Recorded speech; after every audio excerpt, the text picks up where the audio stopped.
Next up, we got Bruno Lopes taking on Mikheil Sazhiniani. I have butchered my brother's name here, but Gordo, we'll kick this one off to you. Bruno Lopes is obviously coming back off a disappointing result last year. We tried to tell everybody, don't you sleep on Branson Imperial. And then he's looked like shit in the UFC. But my man went out there and put the beat down on Bruno Lopes and cashed the tickets for the underdog backers. So now Bruno Lopes gets a second crack at it. How do you think he does?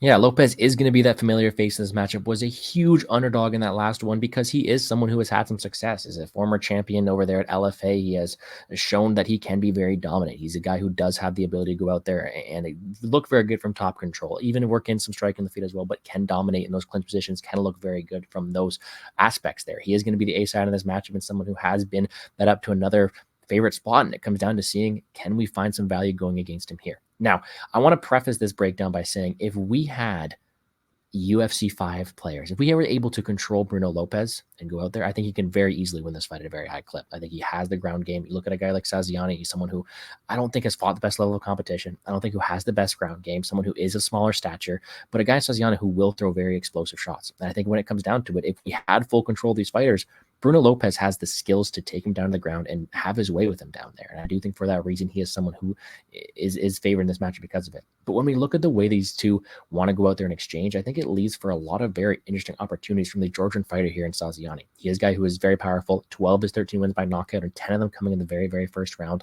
Although a level of competition, he is someone who will go forward, who will throw with just reckless abandon, a ton of shots, a ton of power, whether it be 3, 4, 5 punch combinations going together and looking just to knock his opponent's head off. And it seems as someone who, although he has maybe a lack of technicality, he's a brawler and he has the power to really go out there and hurt a lot of people. He just explodes, right? And I think in a matchup like this, where we have seen a guy like Bruno Lopes go out there, be hit, be dragged in these spots where he has a slower hand speed, not really get off on his wrestling game, and be caught in these certain situations, not really have as much resiliency as you'd want to see in a guy who's favored like this. I think it allows for a guy like Sazhiniani to have success. All this to say is I think Lopez should win. I think he has a clear path to victory, but I do think there are spots where he can go out there and be caught. And because of that, it's a fight I'm really intrigued in taking the under. I do think it's one where it's going to be a brawl for as long as it lasts. Sazhiniani is going to go forward. He's going to look to take his head off. But if it gets too reckless, I do think Lopez can take him down to the ground and control him down there. It should be a very binary matchup. If the line continued to climb, maybe some viability on the round 1 KO for Sazhiniani, but a fight where I am targeting the under, it should be a burner for as long as it lasts. Hell yeah, man. A lot of the fights that I watch from Sazhiniani screamed under to me as well. The guy goes out there and fights pretty crazy. The Murtaz Tala fight, he was like brawling with him, taking him down. They wrestled the shit out of each other in a very short fight. So he definitely goes out there and spends a lot of energy in round 1. And that's the kind of thing I would like to see for an under, certainly. Pierce, how do you feel about this matchup, my man? Does Bruno Lopes get the ticket on his second try? I'm gonna be honest, this is the one fight I haven't looked too in depth on. I watched a couple of the Georgian meat butchers fights, and I can just tell that he looks a bit fraudulent, if I'm being honest. He's powerful, I guess. He throws hard, wrestles heavy. He's a power wrestler, so that's like his game. But I've seen the story tape and regional fights on these Georgian meat butchers. They are shit off their back. And if Gordo's saying Bruno has a top time path, then maybe we look for a submission prop there. But I do need to look more into that. But yeah, I think safe to say Bruno's probably not being brought in the second time to lose before I get in depth on the tape tomorrow. Oh, Pierce, you done taking the words right out of my mouth. Listen, if I'm thinking about this fight conceptually, after watching the Taha fight, it's Bruno Lopes by submission is like my first instinct on this fight.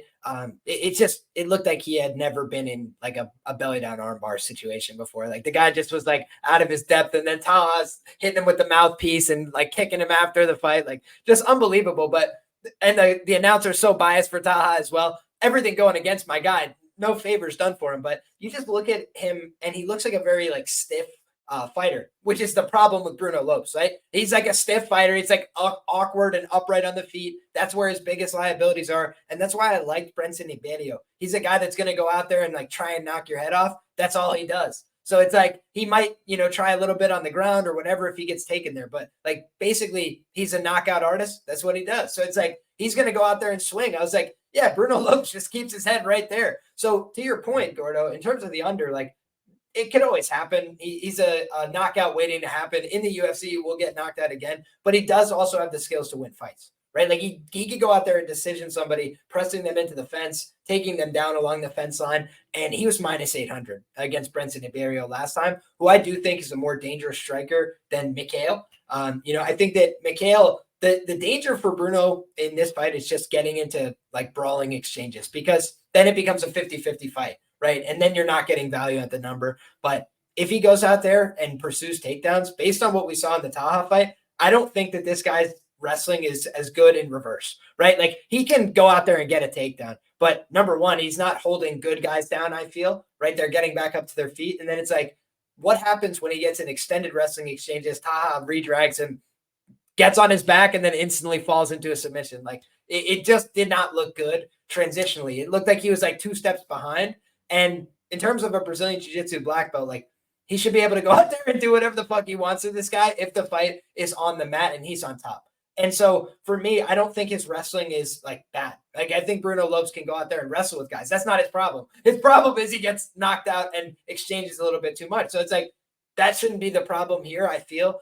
So more often than not, I would favor him to win this matchup. I think they bring back most fighters on Contender Series because they're trying to get them to the UFC, and they fucked up, right? And we had said last time, I think they fucked up. Like they think this is the ticket because Brenton Iberio can get out grappled, but he's going to go out there and swing with this guy, and it's Contender Series. Oftentimes we see people fight against type.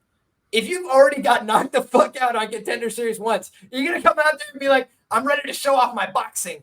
I don't think so. I think he's going to come with headgear, shoes on, like, all right, let's go. Off the line, he's going to shoot a takedown, try and get this guy grappling with him, as far as I can tell. And I just think the longer they grapple, the more chance that Bruno Lopes wins the fight.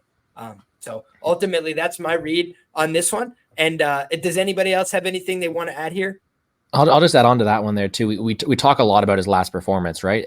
The difference between Sazhiniani and a guy like Ribeiro is, although I'm not the biggest fan of Ribeiro, Ribeiro's 6'3". Like he's a bigger dude. He's a guy who can go out there. He's a guy who does have submission wins on his record. A guy who can go out there and compete. I think there is a clear discrepancy on the ground for someone like Lopes, and although it maybe was still there last time against a guy like Ribeiro, I think it is a bit more evident here. With that being said, Lopes is still a guy who, as you mentioned, stays in the pocket way too long, was willing to exchange even though he has a slower hand speed. I'm hoping he learns from his mistakes and takes the route down to the ground here. But if he doesn't, I think there are paths for both fighters to hit this under here. I think it's where it should be a fun fight for as long as it lasts. But there is a clear fighter here destined to have success, and that's if it hits the ground, it's Bruno Lopes. Hell yeah, man.